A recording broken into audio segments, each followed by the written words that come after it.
Jésus est mon papa. Jésus est mon papa. Jésus est mon papa. Jésus est mon papa. On peut se tenir debout, acclamer pendant qu'on chante.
Cette dynamique, nous allons demander au Saint-Esprit.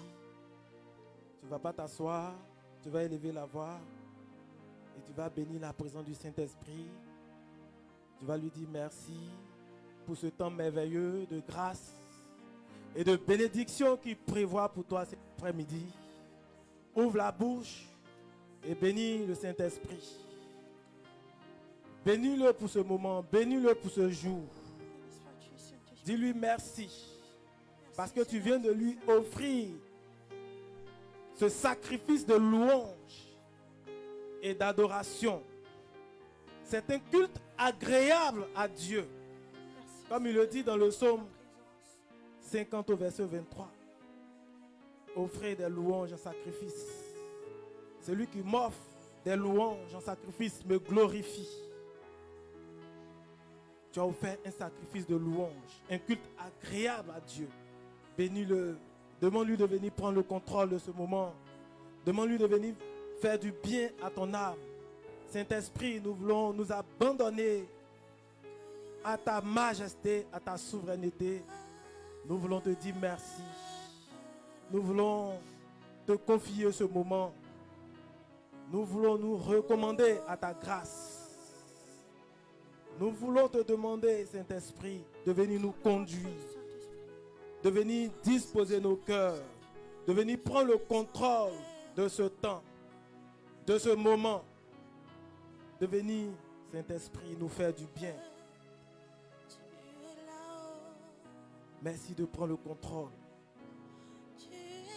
Merci de nous toucher. Merci de parler à nos cœurs. Merci, Saint-Esprit. Et nous savons que tu es là. Je suis convaincu de mon cœur intérieur que tu es présent au milieu de nous. Que tu nous as convoqués ce soir, que tu as convoqué ta fille, tu as convoqué tes fils pour leur faire du bien ce soir.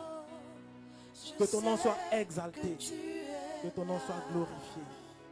Merci pour ta présence. Tu es là-haut. Merci pour ta grâce. Tu es Merci, là-haut. Toi le fécondateur de vie. Toi qui transformes les vies. Toi qui guéris les malades. Toi qui changes les situations. Toi la main invisible de Dieu. Je sais que tu es là, ne m'as jamais laissé. C'est ton temps, c'est ton jamais moment. abandonné. Je sais que tu es là. Oh, tu ne m'as jamais laissé tomber, jamais abandonné. Moi je le sais. Je sais que tu es là. Tu ne m'as jamais laissé, jamais abandonné. Moi je le sais. Je sais que tu es là. Oh, mon âme te bénit. Mon âme te bénit. Mon âme Bénis-le. te bénit. Laisse ton âme bénir le Seigneur. Mon âme te bénit. Béni sois-tu, Seigneur. Béni soit ta majesté. Je sais que tu es là. Mon âme te bénit. Mon âme te bénit. Mon âme te bénit. Mon âme te bénit. Mon âme te bénit. Je sais, je sais que tu es là. Mon âme veut t'acclamer. Tu es digne, Seigneur, de recevoir notre acclamation. De recevoir notre acclamation. D'être acclamé.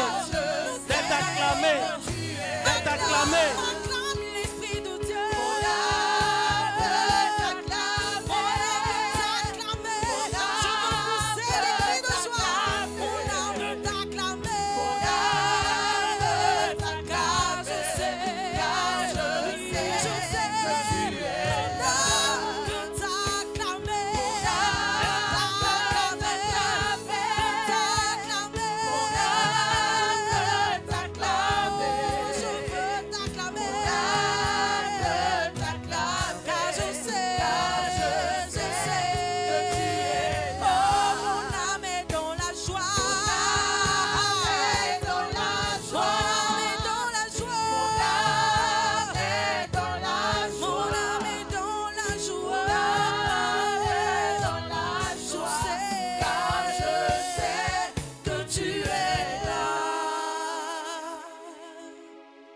Alléluia.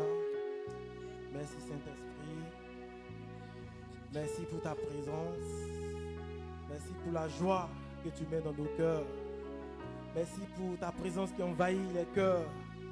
Merci pour ta présence que je sens dans cette assemblée. Merci pour ta main, pour ce mouvement de l'Esprit. Merci Saint-Esprit. Ouf. Je sens la présence du Saint-Esprit dans cette assemblée. D'autres sont en train de le recevoir. Certaines personnes sont en train de le recevoir. Tu ressens cette présence étrange qui vient jusqu'à toi. Je ne sais pas s'il y a des âmes sensibles à l'esprit qui ressentent ce que je ressens. Qui ressentent ce que je ressens. Mais il y a quelque chose de particulier qui se passe dans l'atmosphère. Il y a des personnes qui sont en train d'être investies, qui sont en train d'être envahies par la présence de Dieu. C'est comme une communion nouvelle. Tu attendais, regarde, c'est comme si il veut une communion nouvelle avec toi. Il y a quelque chose de nouveau, de particulier pour toi ce soir. Pour toi ce soir, accueille-le, accueille cette présence. Accueille sa présence. Accueille cette présence. Dans ce silence, il fait du bien à ton âme. Dans ce silence, il vient jusqu'à toi. Merci Saint-Esprit. Toi qui es le maître des temps, des circonstances.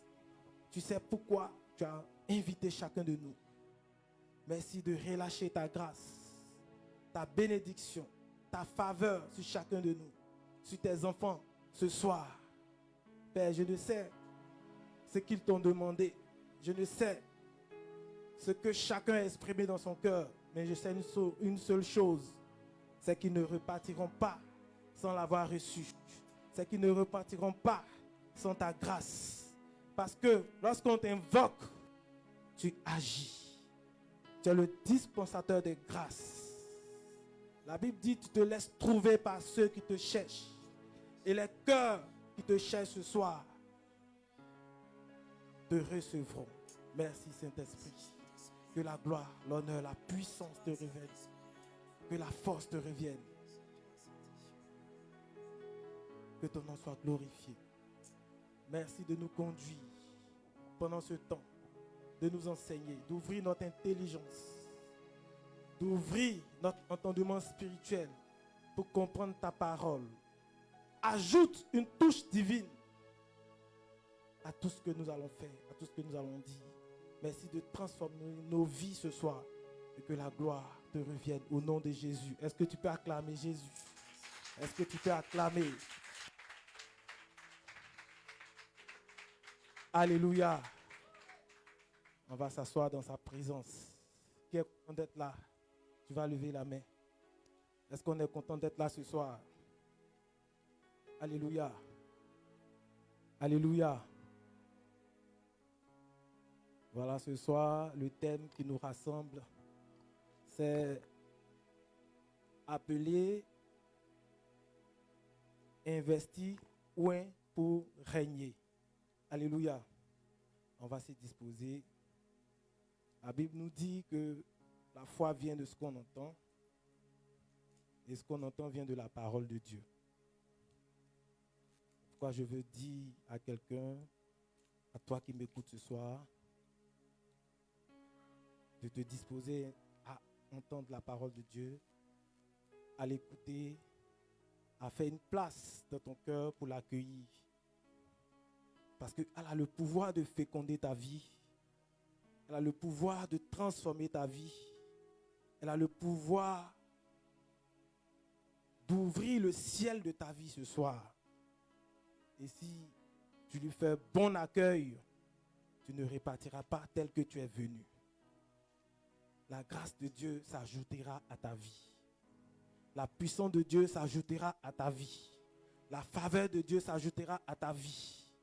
Et sortant d'ici, tu constateras que les choses ont changé. Tu constateras que quelque chose de nouveau va se manifester dans ta vie. Alléluia. Voilà. Donc le thème nous dit appelé, oint, investi pour régner. Mais qui sont les appelés? Qui sont les appelés? Donc on va partir pas à pas. Et on va prendre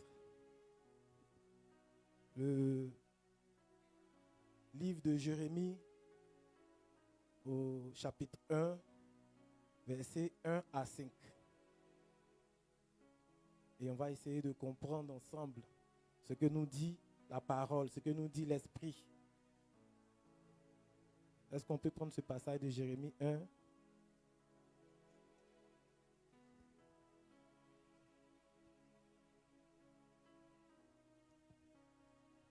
Jérémie 1 à partir du verset 5.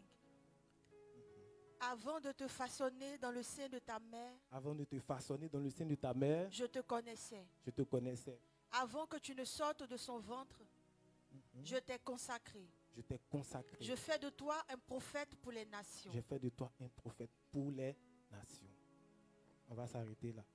Voyez ce que le Seigneur dit à Jérémie ici. Il dit,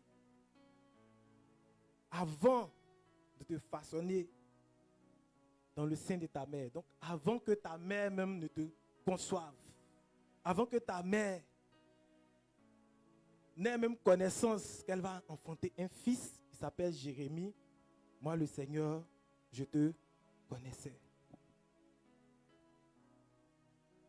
Donc, le Seigneur veut nous dire ici que dans son dessein éternel, il avait déjà conçu Jérémie avant que Jérémie ne vienne à l'existence. Dans son dessein éternel, il avait déjà prévu. Donc, Jérémie n'est pas le fruit du hasard. Jérémie n'est pas le fruit d'un hasard. Tu n'es pas le fruit d'un hasard. Mais tu sors tout droit de la pensée intrinsèque de Dieu. Je vais donner une image pour qu'on puisse comprendre. Vous voyez, quand il y a un projet de construction, avant que le projet ou bien l'immeuble ou le bâtiment ne sorte de terre, l'architecte ou le maître d'œuvre va faire une pancarte pour présenter le projet. C'est-à-dire, on te met déjà une image de ce qui va sortir de terre. Si c'est un immeuble R+4, si c'est un immeuble R+10. Déjà, dans le plan, on sait qu'à la livraison des travaux, voilà ce qui sera livré. C'est un peu l'image de ce que Dieu dit à Jérémie ici. Il dit, avant de te façonner dans le sein de ta mère, je te connaissais. Dieu, c'est un architecte. Vous voyez, dans le plan de Dieu, regardez comment il a façonné l'univers, le ciel et la terre. Aucun entendement humain ne peut l'imaginer. On ne sait même pas comment il a fait. Pourquoi aujourd'hui, on a des nuages suspendus là-haut, mais qui ne tombent pas. Mais sa main puissante soutient. Aujourd'hui, même les plus grands scientifiques, je ne sais pas si on a pu déterminer avec exactitude, avec précision, la distance entre le ciel et la terre. Vous voyez combien Dieu est puissant, et merveilleux et grand. Donc ce Dieu-là, avant que tu ne naisses, il avait déjà préparé, il t'avait déjà préparé à naître de cette famille, à naître de cette mère et de ce père. Tu n'es pas le fruit du hasard, mais tu es le fruit de la pensée de Dieu. Tu es le fruit de la bonté et de l'amour de Dieu. Dis à ton voisin, je ne suis pas un hasard. Parce que Dieu m'a pensé. C'est-à-dire, il a pris son temps pour te concevoir dans toute son intelligence et de sa grandeur. Donc tu n'es pas n'importe qui. Dieu t'a pensé. Tu es un chef-d'œuvre de Dieu. Alléluia. Et beaucoup ne comprennent pas. Beaucoup se morfondent. Ils pensent qu'ils sont le fruit d'un hasard. Ils pensent qu'ils sont venus accompagner les autres. Mais Dieu nous a créés pour un but. La Bible même nous dit que Dieu nous a créés pour un but. Dieu a tout créé pour un but, même le méchant pour le jour du malheur. Il sait qu'il aura des méchants. Mais il dit pour le jour du... Personne ne peut comprendre la pensée de Dieu si ce n'est que le Saint-Esprit nous effleure et ouvre notre intelligence en fonction du niveau et du degré de compréhension qu'il veut qu'on ait. Donc, selon ce passage des Proverbes qui nous dit que Dieu a tout créé pour un but, même le méchant pour le jour du malheur. Quel est le but de ta vie? Aujourd'hui, si beaucoup de chrétiens souffrent, c'est parce qu'ils ne connaissent pas le but de leur vie. Le but pour lequel Dieu les a appelés. Ici, on parle de la prédestination. Il dit, avant que je t'eusse créé, je t'avais façonné. Je te connaissais. Donc Dieu te connaît. Il sait qui tu es. Il sait ce que tu vis. Il sait ce que tu traverses. Alléluia. Donc, rien de ce que tu vis, aucun détail, même dans les moindres détails de ta vie, Dieu a le contrôle.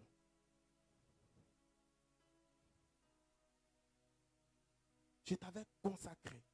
J'ai fait de toi un prophète pour les nations. Donc, quel est ton appel? Quel est ton but? Qu'est-ce que Dieu te demande de faire? Parce que la méconnaissance de notre rôle dans le corps du Christ fait que nous sommes des chrétiens qui vacillons. Nous cherchons. on cherche des prophéties, des hommes oints, et ça fait que nous promenons d'église en église. Mais ce n'est pas le fait de changer d'église, de changer de berger, de changer de communauté qui va faire que nous allons être bénis. Mais tu changes tout ça, mais tu ne changes pas ton comportement et ta manière de vivre à la lumière de la parole de Dieu. Mais tu ne fais rien. Alléluia. Vous voyez, on doit être des chrétiens matures. Il faut aspirer. Quand Saint-Paul nous dit, aspirons aux dons les meilleurs, là. Aspirer à la maturité chrétienne. Ne cherchez plus le lait qui est réservé aux enfants, mais cherchez la parole solide. Parce que quand tu seras un chrétien enraciné dans la parole de Dieu, un chrétien qui est profondément enraciné dans l'intimité avec Dieu, tu seras inébranlable. Vous voyez, les chrétiens qui sont solides sont ces chrétiens qui ont une intimité puissante avec Dieu, qui savent en qui ils ont cru, qui connaissent leur identité spirituelle. Donc, Jérémie, déjà à 13 ans, Dieu lui avait révélé le but pour lequel il devait agir. Et quand c'est comme ça, tu es suffisamment armé, tu as une vision, tu as un but, tu marches dans ce but. Mais aujourd'hui, tant que nous allons venir à l'église pour chercher mariage, pour chercher travail, nous allons nous écarter du but. Alléluia. Je le dis parfois, ce n'est pas pour nous choquer, mais c'est de ma petite expérience avec Dieu, c'est ce que j'ai compris. Parce que moi aussi, c'est ce que je cherchais quand j'ai commencé à prier. Je ne comprenais rien. Dieu m'a fait comprendre qu'il faut aller au-delà. Il faut aller au-delà de cela. Il veut t'emmener à une autre dimension. Mais, c'est-à-dire, tu es assis. Dieu veut que tu lèves la tête pour regarder les cieux. Mais ta tête est comme ça. Comme s'il y avait un poignard, quelque chose qui t'empêchait de soulever la tête. Mais tant que tu ne vas pas élever le niveau pour regarder en haut, pour rechercher les choses célestes, tu vas rester focalisé, focus sur les choses matérielles et nous allons perdre l'essentiel. Et aujourd'hui, c'est ce que le diable veut. Plus nous sommes des chrétiens matériels et charnels, le royaume des ténèbres avance. Parce que c'est ce qui est proposé là-bas. Parce que quand eux viennent te proposer là, ils ne vont pas te proposer le salut. Ils vont te proposer l'argent, la gloire. Une gloire passagère. Mais les chrétiens qui sont forts en Dieu, ce sont ces chrétiens-là qui ont compris l'essentiel. Qui ne se focalisent pas sur ce qu'ils peuvent obtenir de Dieu, mais qui se focalisent sur Dieu lui-même, qui est la ressource. Cherche Dieu dans sa profondeur et trouve Dieu et tu auras tout accompli et tu auras trouvé l'essentiel. Parce que si Dieu est avec toi, qu'est-ce qu'il ne peut pas te donner?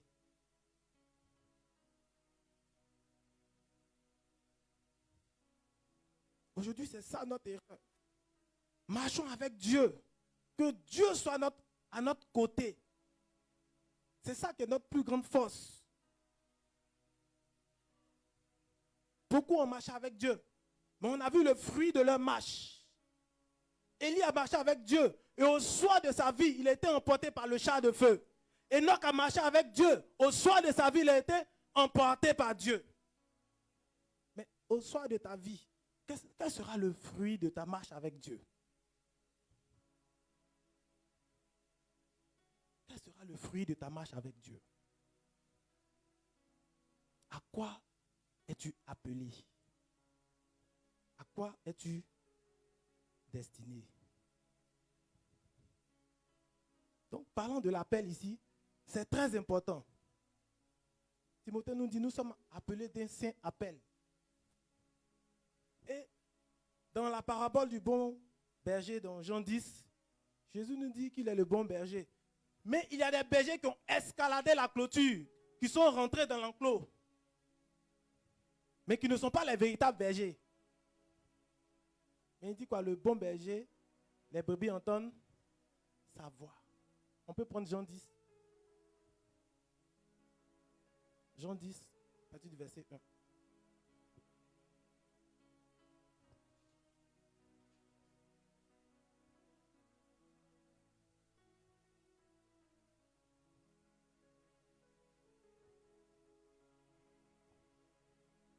Jean 10, verset 1. En vérité, je vous le dis, Oui. celui qui n'entre pas par la porte dans l'enclos Celui qui n'entre pas par la porte dans l'enclos des brebis, mais qui escalade par un autre côté, qui escalade par un autre côté, celui-là est un voleur et un brigand. celui-là est un Voleur, et un. brigand. Beaucoup ne sont pas entrés par la porte. Et c'est quoi la porte dont parle Jésus ici? Vous voyez? Aujourd'hui, pour entrer dans le ministère, il faudrait qu'on ait un appel. La porte autorisée pour entrer dans le ministère, c'est l'appel. Mais quel type d'appel? Ce n'est pas un appel avec un téléphone cellulaire.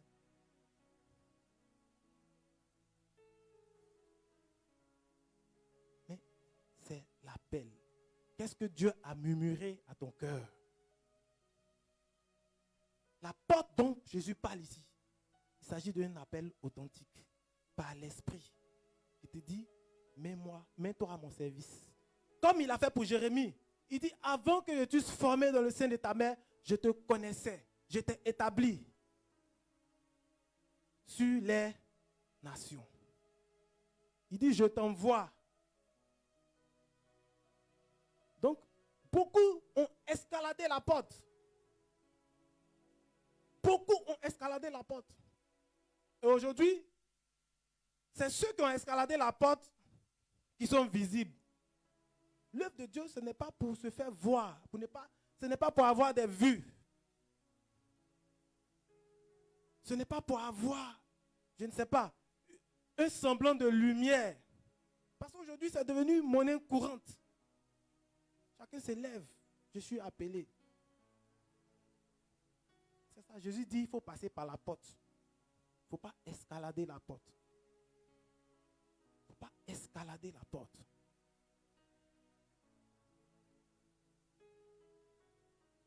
Sinon, comme il le dit là, il y a beaucoup de voleurs et de brigands spirituels. Mais comme aujourd'hui, les chrétiens d'aujourd'hui ne sont pas lourds, ne pèsent pas lourd dans la balance, mais c'est vers ces brigands et ces voleurs spirituels qu'on se retrouve. Parce que on cherche des paroles, des prophéties. Mais si c'est pour te donner des prophéties qui ne vont pas impacter ta vie, nous sommes à la recherche de ce qui est éphémère, de ce qui est passager. C'est pourquoi le message de Dieu va nous dire quoi? Rechercher le royaume des cieux et sa justice. Rechercher le royaume des cieux et sa justice. Mais aujourd'hui, nous, on ne recherche pas le royaume des cieux et sa justice. Le royaume des cieux et sa justice, ça peut venir après. Nous, on recherche l'argent, les vues, les grosses voitures, à impacter le monde et puis à emprunter le chemin qui va nous mener de l'autre côté. On n'a pas assez de jugeote, on n'a pas assez de discernement. On ne discerne pas. On se laisse entraîner par tout vent de doctrine. Pourtant, Saint-Pierre même nous dit d'éprouver les esprits pour savoir s'ils sont de Dieu. Ce n'est pas parce que quelqu'un prophétise que c'est un homme de Dieu. Ce n'est pas parce que quelqu'un opère des signes. Mais qui vous a dit que le diable ne fait pas aussi des miracles? Il est un ange de lumière. Il imite parfaitement Dieu. Mais pour reconnaître ce qui est de Dieu, il faut que toi-même tu sois dans l'intimité de Dieu. Un enfant qui est habitué à entendre la voix de son père, si quelqu'un se met derrière la porte et lui parle, il saura distinguer si c'est la voix de son père ou si c'est la voix d'une autre personne. Mais c'est parce que beaucoup ne connaissent pas la voix de leur père qu'ils entendent la voix d'autres personnes.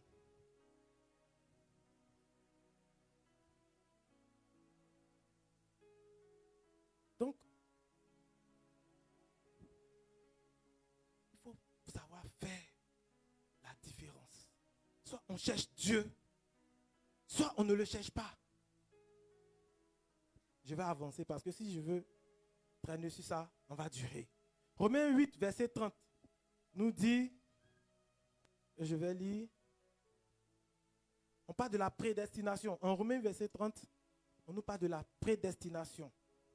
Et il existe deux types d'appels. Il existe deux types d'appels pour résumer. L'appel au salut qui passe par la repentance. L'appel au salut qui passe par la repentance. Qui passe par la repentance. Inévitablement par la repentance. Et c'est cet appel que Jean-Baptiste est venu faire en préparant le chemin pour Jésus. Il est venu appeler à la repentance et à la conversion. Parce qu'il ne peut pas avoir de salut sans repentance, sans conversion réelle. Maintenant, il y a l'appel au ministère. L'appel au ministère, ça n'a rien à voir avec la repentance et la conversion. C'est un appel au service de Dieu. Donc, ces deux choses sont carrément différentes. L'appel à la repentance et l'appel au salut, ça concerne tous les chrétiens. Ça concerne l'humanité. Parce que la Bible dit, nous avons tous péché et nous sommes privés de la gloire de Dieu. Par contre, l'appel au ministère, ça ne concerne pas tout le monde. Ça concerne ceux sur qui Dieu a porté, a jeté son dévolu pour être ses messagers. Pour parler de sa part, pour accomplir une tâche spécifique pour le royaume, pour faire avancer le royaume de Dieu. Soit pour chanter, pour accomplir une tâche spécifique. Tu peux chanter, tu peux accomplir n'importe quelle tâche dans la maison de Dieu. Mais cela passe d'abord par l'appel au ministère. L'appel au ministère, ça passe d'abord par l'intimité avec Dieu. Et cela se passe différemment pour chacun. Pour tous ceux qui sont appelés, Dieu va les convaincre par un message, par une vision. En tout cas, ils ne vont pas se jeter dans le ministère ou bien dans l'œuvre de Dieu sans précision, sans avoir eu la directive de Dieu. Et quand Dieu nous appelle, on doit savoir, il nous appelle à faire quoi? Il nous appelle à aller où?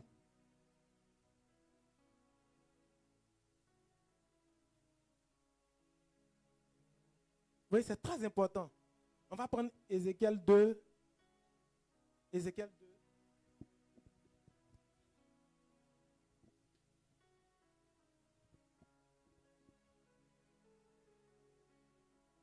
Pour comprendre comment quand Dieu nous appelle, il nous donne des directives. Et nous devons être attentifs à ces directives-là.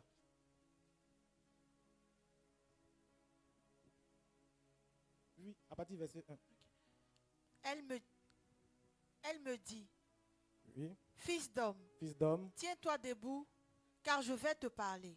Tiens-toi debout, car je vais te parler.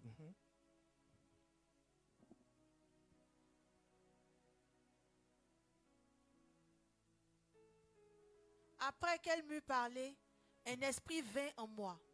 Il me fit tenir debout.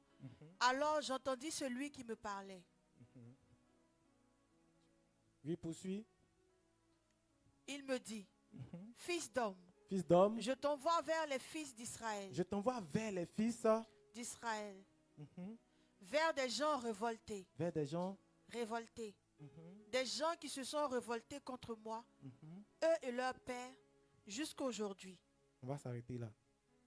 Donc, ici, Ézéchiel va entendre clairement la voix de Dieu. Dieu va lui dire, fils d'homme, je t'envoie vers la maison d'Israël. Il lui a donné avec précision là où il doit aller. Donc, on ne se lève pas comme ça pour aller. Non, Dieu m'a parlé en vision. Ça dit que c'est toute une étape.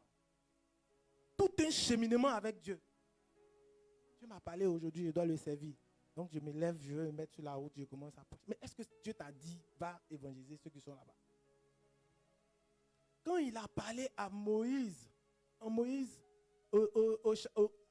Exode 3, il dit, j'ai entendu la voix de mon peuple, j'ai entendu le cri de mon peuple qui souffre. et je t'envoie pour les délivrer. Donc, la mission de Moïse n'est pas la mission d'Ézéchiel. Moïse, il lui a dit, je t'envoie pour délivrer mon peuple de la servitude, du joug de Pharaon. Mais à Ézéchiel, il dit, je t'envoie vers la maison d'Israël. Vers qui Dieu t'envoie? Vers qui Dieu t'envoie? Parce qu'aujourd'hui, beaucoup font des ministères de mort. Vers qui Dieu t'envoie?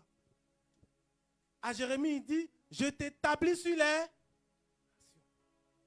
Il dit, je t'ai consacré, je t'établis sur les nations. Sur quoi est-ce que Dieu t'a établi? Quand on n'a pas, vous voyez, quand on n'a pas de réponse à tout ça, on ne se lance pas. C'est pourquoi c'est important de se mettre à l'école des pères par qui Dieu va te faire. Dieu va te faire cheminer, il va te donner le discernement, il va te donner l'orientation. Parfois au début, là, tout nous semble flou. On est dans un zèle. On a l'onction. Je vais guérir, je vais prier, les malades seront guéris parce que Dieu m'a donné une vision, je faisais ceci. Ça, c'est l'ivresse de l'onction. Et puis, je peux dire la folie de l'appel. Au début, tu es tellement content, comme les 72 qui revenaient. Et puis, ils disent, oh, on a vu Satan tomber même de... Ça dit qu'ils sont partis, ils ont manifesté l'onction, il y avait les guérisons. On dit, on voyait Satan tomber des cieux. Mais il dit, ça, ce n'est pas le plus important. Le plus important, c'est que vos noms sont inscrits dans le livre de vie. Dieu dit, ça là, ce n'est pas le plus important. Vers qui est-ce que Dieu t'envoie? C'est ça. Il dit, vers les enfants d'Israël. Donc, si tu laisses les enfants d'Israël pour aller ailleurs, là, tu vas accomplir un ministère de mort. Parce que ce n'est pas là-bas que Dieu t'a envoyé.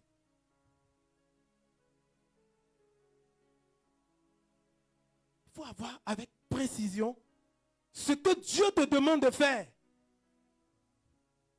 Beaucoup ont fait des erreurs avant de prendre le chemin. C'est pourquoi vous voyez, dans la vie spirituelle, là,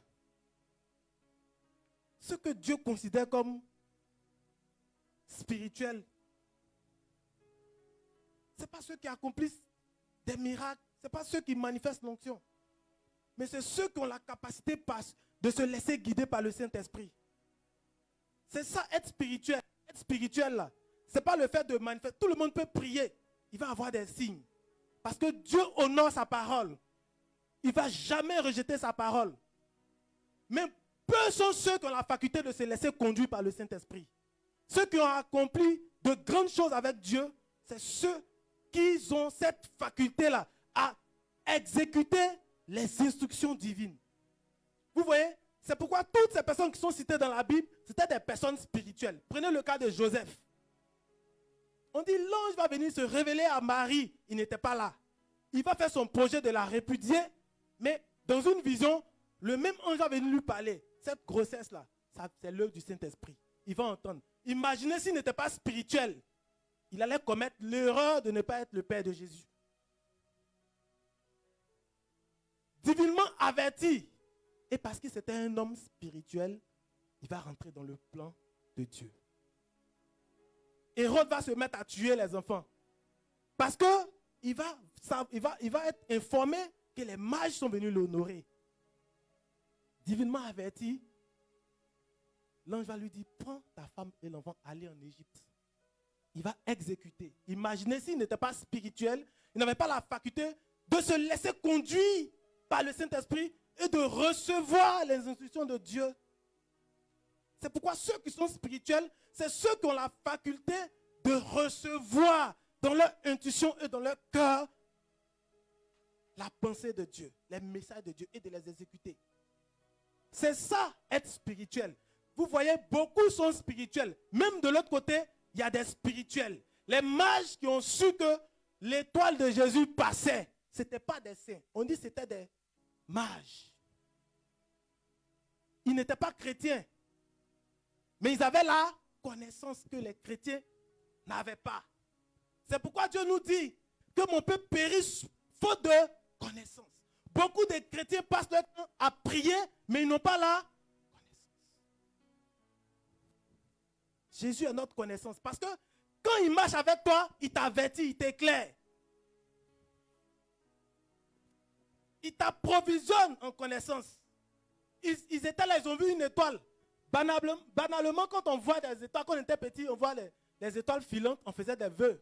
Mais qui avait la faculté de savoir que ça, c'est l'étoile de tel enfant? Mais eux, ils ont vu l'étoile de Jésus passer. Ils disent, mais il y a une personne spéciale qui est née. Quel type de connaissance ils avaient? Quel est ton niveau de connaissance? C'est pourquoi il est important de lever le niveau de connaissance. De ne pas rester là et de se contenter du peu qu'on reçoit. Il faut chercher Dieu. Dieu se laisse découvrir. Ils ont identifié l'étoile de Dieu. Seulement par la vue d'une étoile. Ils avaient la connaissance. Ils avaient quelque chose que les autres n'avaient pas. C'est pourquoi ils ont pu identifier l'étoile de Jésus. Ce n'est pas seulement les chrétiens qui ont la connaissance. Ils n'étaient pas chrétiens. On ne les nomme pas dans la Bible comme des chrétiens. On dit qu'ils sont quittés en Orient.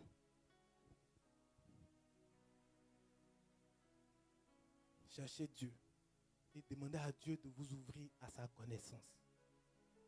Priez le Saint-Esprit, demandez-lui de vous ouvrir à sa connaissance.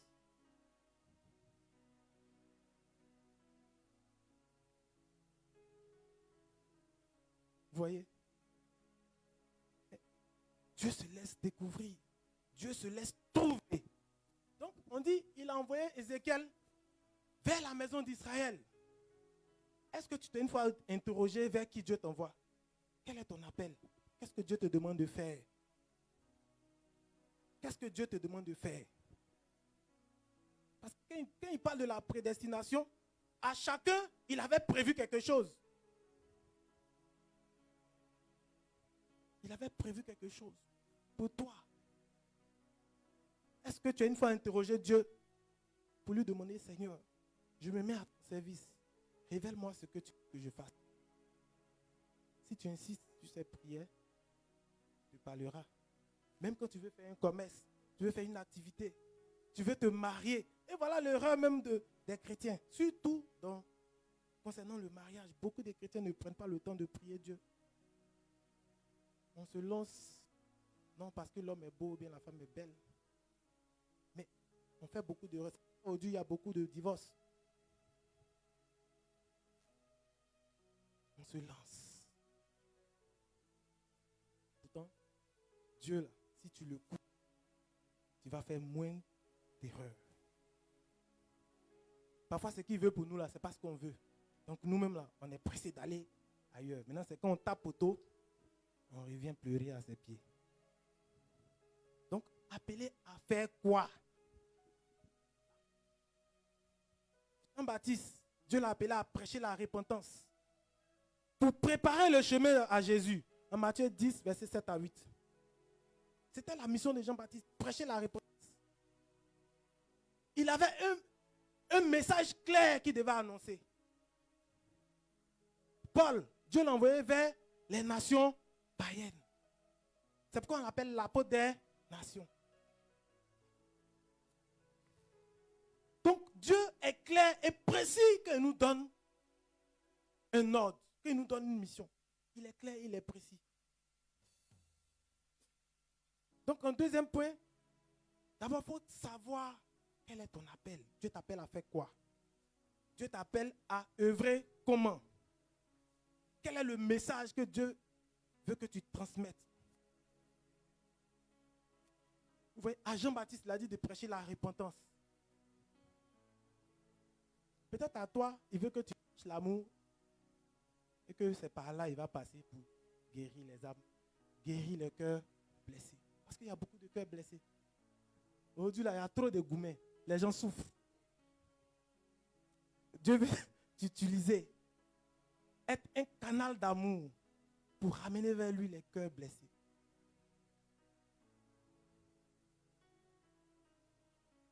Donc, appeler à œuvrer comment? À dire quoi? Appeler à œuvrer où? Ça, ce sont des points qu'il faut savoir, qu'il faut prendre la peine de discerner.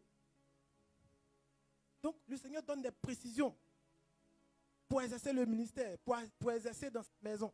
Il ne nous laisse pas comme ça aller. Ça dit, dans le billard, on va, on fait n'importe quoi. Et puis après, on se rend compte qu'on a exercé un ministère qui n'est pas fructueux.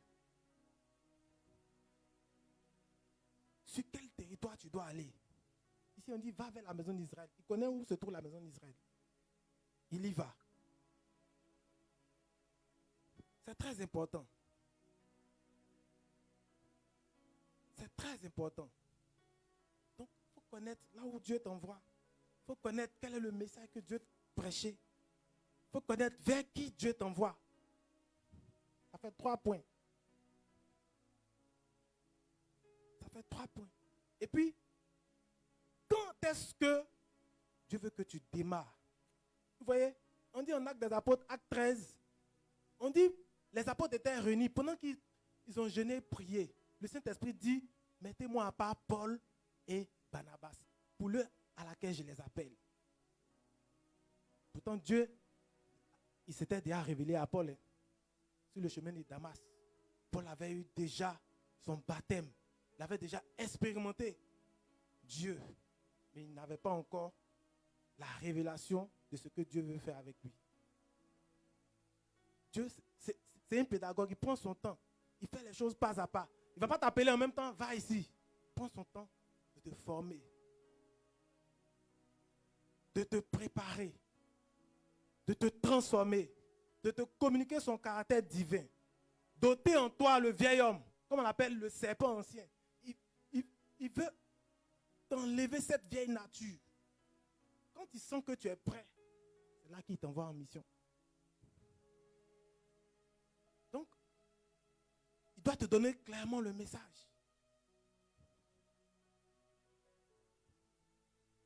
On ne se lève pas comme ça. Donc ça, c'est d'abord sur l'appel. Il faut faire les choses avec précision. Il faut faire les choses avec Dieu. Nous sommes pressés pour faire les choses de nous-mêmes sans Dieu. Il faut faire les choses avec Dieu. Parce que c'est lui qui t'appelle. C'est lui qui t'appelle. Et quand il va finir de te préparer, et quand il sent que tu es prêt, il va te oindre. L'onction vient après l'appel. Donc on a parlé de l'appel. Je pense que si vous m'avez suivi, vous avez suffisamment compris. Et on a dit, appelez oint, investi pour régner. Donc, l'onction, c'est la deuxième partie. Après avoir connu ton appel, après avoir su où je dois aller, vers qui je dois aller, quel est le message que je dois annoncer, Dieu va venir maintenant te donner le revêtement spirituel, le revêtement de l'esprit, ainsi que la puissance qui va avec, pour le ministère auquel il t'appelle. Il va te oindre, il va t'investir pour la mission qu'il veut que tu accomplisses. Vous voyez? C'est ça l'onction. L'onction, ce n'est que l'approbation divine de Dieu sur la vie d'une personne. C'est le revêtement spirituel de l'Esprit de Dieu sur la vie d'une personne. Donc, pour chaque type d'appel, Dieu va te oindre en fonction de ton appel. Il va te oindre pour l'appel pour lequel il t'appelle. C'est comme quelqu'un qui va en mission, il a reçu un ordre de mission. Mais derrière l'ordre de mission, il y a un accompagnement. Il y a un véhicule avec lequel tu vas te déplacer. Il y aura des frais de mission. Il y aura tout ce qui accompagne pour que ta mission réussisse. Mais c'est comme ça. L'onction, quand le revêtement de l'onction va venir sur toi, tu seras équipé pour l'œuvre à laquelle Dieu t'appelle. Même si tu n'es pas le plus intelligent, tu n'es pas le plus beau ou la plus belle, mais quand l'onction va tomber sur ta vie, tu seras pleinement équipé. Tu auras les capacités de Dieu pour accomplir ce qu'il te demande, pour réaliser ce que Dieu te demande. L'onction va te sacraliser. Vous voyez? L'onction va te rendre sacré. Quand on prend Exode 30, quand Dieu va établir Moïse, il va lui donner en Exode 30 la composition de l'huile d'onction. Il va lui demander de oindre les prêtres, Aaron, les Lévites, de les ériger dans le sacerdoce éternel et de oindre tous les ustensiles qui étaient dans la maison de Dieu. Mais on nous dit en Exode 30, vous pouvez le lire après, mais tous ces objets que l'onction touchait, l'huile d'onction touchait, étaient sacrés, appartenaient maintenant à Dieu. Ce n'étaient plus des objets qu'on pouvait utiliser pour un usage quelconque. Ça devenait des objets sacrés. Donc, quand l'onction de Dieu vient sur toi, tu deviens sacré. Tu es mis à part, à l'image de Jérémie. Dieu te met à part. Dieu te sacralise. Tu deviens un objet. Ça dit, tu deviens un objet de Dieu. Tu appartiens à Dieu. Tu deviens la propriété de Dieu. En réalité, c'est ce que ça veut dire. C'est différent. Tu deviens la propriété de Dieu. Parce que l'onction, Dieu la communique de deux différentes manières. Il y a le rite liturgique de l'huile que le prêtre va te faire. Ça, c'est l'onction matérielle. On peut aussi oindre, comme Moïse faisait oindre les ustensiles dans la maison de Dieu. Et il y a l'onction spirituelle. Et c'est ce qu'on va chercher. Dans la Bible, il y a beaucoup de prophètes qui n'ont pas été oints, qui n'ont pas reçu l'huile, mais qui ont été oints par Dieu spirituellement. Jésus, pendant le baptême, Jean-Baptiste ne lui a pas administré d'huile, mais l'esprit, le revêtement de la puissance de Dieu est descendu sur lui. Et la voix s'est fait entendre. Celui-là est mon fils. On n'a pas mis d'huile sur Jésus. Mais l'esprit est venu attester que voilà une personne spéciale qui est là. Et lors de ton baptême, tu as reçu quelque chose. Et si jamais tu es encore à l'étape de l'onction matérielle, je prie que ce soir tu passes à l'étape de l'onction spirituelle. Parce que lorsque tu vas passer de l'étape de l'onction matérielle à l'onction spirituelle, tu deviendras une nouvelle personne. Tu deviendras une nouvelle personne, une personne spéciale, une personne qui dégage quelque chose d'extraordinaire. Tu deviendras une personne qui manifeste la puissance et la gloire de Dieu. Tu deviendras un interdit. Si les sorciers avaient l'habitude de s'amuser avec toi, ils sauront qu'à compter de maintenant, tu es une personne intouchable. Ils ne pourront plus te manipuler comme ils te manipulaient autrefois. Ils sauront qu'il y a une force qui t'accompagne. Ils sauront qu'il y a une puissance qui est avec toi. Tu deviens quelqu'un de spécial. Vous voyez, mais il y a une différence entre être oint et puis être établi. Bon, peut-être qu'on n'aura pas le temps de parler de ça, mais c'est deux choses carrément différentes. Il y a des personnes qui sont établies, mais qui n'ont pas été ointes. Mais en général, quand Dieu t'établit, il t'établit sur un territoire. Ça, c'est différent. Moïse était établi. Il a oint Aaron. Il a oint des prophètes. Il a oint les 70. Mais Moïse était établi. Parfois, Dieu peut établir quelqu'un. Mais en général, ceux qui sont établis, ils ont une mission plus grande. C'est de conduire les enfants de Dieu, le peuple, dans une voie, dans une destination. Ils peuvent ne pas arriver à destination, mais ils montrent le chemin. Moïse était établi, il a conduit le peuple d'Israël vers la terre promise. Il n'a pas eu la grâce de rentrer à la terre promise. Mais Moïse était oint. Moïse était établi. Comme Jérémie, Dieu dit, j'étais établi sur les nations. Il a dépassé le caractère de l'onction. Dieu l'a oint spirituellement. Quelqu'un qui parlait avec Dieu. Qui rentrait dans la présence de Dieu. C'est pour juste comprendre. Mais la dimension de l'onction. Beaucoup de chrétiens ne savent pas dans quelle dimension Dieu veut les faire entrer? Dans quelle dimension Dieu veut les faire marcher? C'est pourquoi vous êtes des chrétiens faibles. Recherchez l'onction. Recherchez l'onction. Parce que quand l'onction de Dieu descendra sur votre vie, vous allez devenir bizarre. Vous allez expérimenter des choses.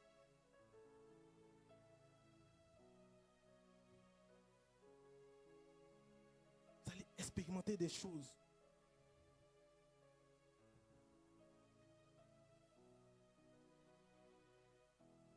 Comme on est pris par le temps, le Père est arrivé, on doit faire la messe. Mais mon message pour chacun de vous, c'est que vous aspiriez à une dimension nouvelle. Que vous aspiriez à une dimension nouvelle. Que vous aspiriez à l'onction. Que Dieu vous fasse passer de l'onction matérielle à l'onction spirituelle. Comme Élie. Personne n'a vu. Personne n'a oint Élie. Personne ne lui a administré l'onction. Du moins dans la Bible, je n'ai pas vu un prophète lui administrer l'onction. Mais Dieu l'a établi. Il était oint d'une onction spirituelle. Mais on a vu ce qu'il a accompli pour Dieu. Et comment il a choisi son fils Élisée? Il lui a jeté le manteau. J'ai pris que ce soir, Dieu te revêtisse d'un manteau de puissance. Dieu te revêtisse d'un manteau de gloire. Que Dieu te revêtisse d'un manteau qui va changer ta vie. Qui va changer ta manière de voir les choses. Qui va te faire marcher dans une dimension de gloire. Dans une dimension de puissance. Que tu ne sois plus ce chrétien nonchalant. Qui te fasse passer de la tiédeur à une vie de ferveur. Que Dieu utilise ton témoignage pour fortifier d'autres chrétiens.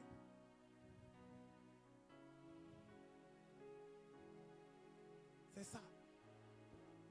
On se contente de... Mais ce qu'on fait, on se contente du bas niveau. Allons en profondeur. C'est là-bas que Dieu nous attend. C'est là-bas que Dieu nous attend. Parce que nous n'avons même pas encore manifesté l'onction. Si tu es ointe par l'esprit de guérison, le fait que tu sois assis ici, toutes les personnes qui sont ici, qui sont malades, vont guérir. Tu n'auras pas besoin de parler. Vous voyez, quand tu as l'onction, tu ne parles plus. Le revêtement de Dieu parle pour toi. La présence de Dieu parle en ta faveur. Il y a des personnes, il suffit que cette personne, c'est sa présence seulement que Dieu veut. C'est sa présence seulement que Dieu veut. Arrivé à ce stade-là. On dit Paul et Pierre, les gens touchaient leurs vêtements, ils étaient guéris. Le mouchoir de Paul, tu touches, tu es guéri. Mais nous, on se contente de marcher dans des dimensions qui ne satisfait pas Dieu. Dieu veut nous élever à des niveaux de puissance. Mais nous, on se contente de rester. Élève le niveau. Cherche Dieu en profondeur. Parce que Dieu peut t'utiliser. Il peut faire de toi une personne puissante. Il peut faire de toi une personne spéciale. Une personne extraordinaire. Aujourd'hui, le monde des chrétiens ont besoin de preuves. Que tu sois un chrétien qui produit des preuves et non un chrétien qui parle. Que tu sois un producteur de preuves. Comme Élisée, comme Élie. Des personnes qui font trembler le monde des ténèbres. Des personnes qui font trembler le monde des ténèbres. Des personnes qui arrêtent la pluie, qui parlent. Et puis le ciel se ferme. Le ciel s'ouvre. Pensez-vous que nous ne sommes pas... Dieu ne peut pas nous utiliser à cette dimension-là. Mais c'était des hommes comme nous. Pourquoi? Parce qu'aujourd'hui, nous ne voulons pas. Nous sommes paresseux. Nous sommes paresseux. Et quand on parle des ennemis de la destinée, peut-être que prochainement on aura le temps d'en parler. Les chrétiens sont paresseux. Aujourd'hui, ils sont paresseux. Mais les ennemis de notre destinée, là, la paresse partie. On ne prie pas. Nous sommes On cherche la facilité. Mais une assemblée forte, une communauté forte, ce n'est pas seulement le père qui doit être fort. Les enfants doivent être forts pour fortifier le père. Si lui seul est fort et que vous êtes tous faibles, combien de temps il va résister? Parce que c'est comme un arbre qui est planté dans le désert et qui est secoué seul par tous les vents contraires qui viennent. Pourtant, si vous tous vous êtes forts spirituellement, il y a beaucoup d'autres arbres autour de lui qui empêchent le vent de l'atteindre. C'est ça. Je veux que nous soyons des chrétiens forts. Parce que le Père doit être prêt. Je veux que nous soyons des chrétiens forts. Je veux que nous soyons des chrétiens enracinés, versés dans sa parole.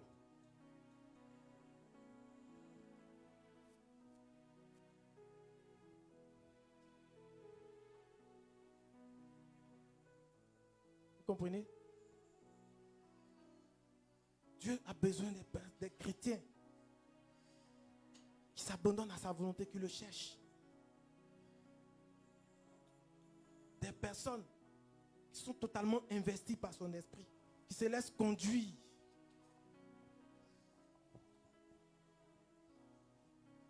Des personnes qui fassent la gloire de Dieu.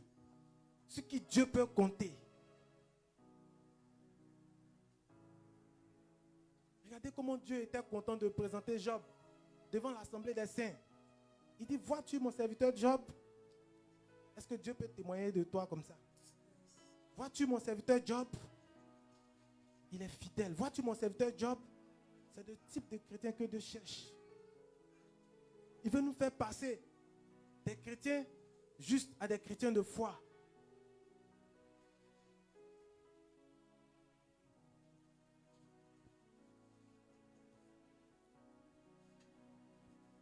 Je souhaite qu'on prenne un cantique d'adoration. On va arrêter. On va se lever.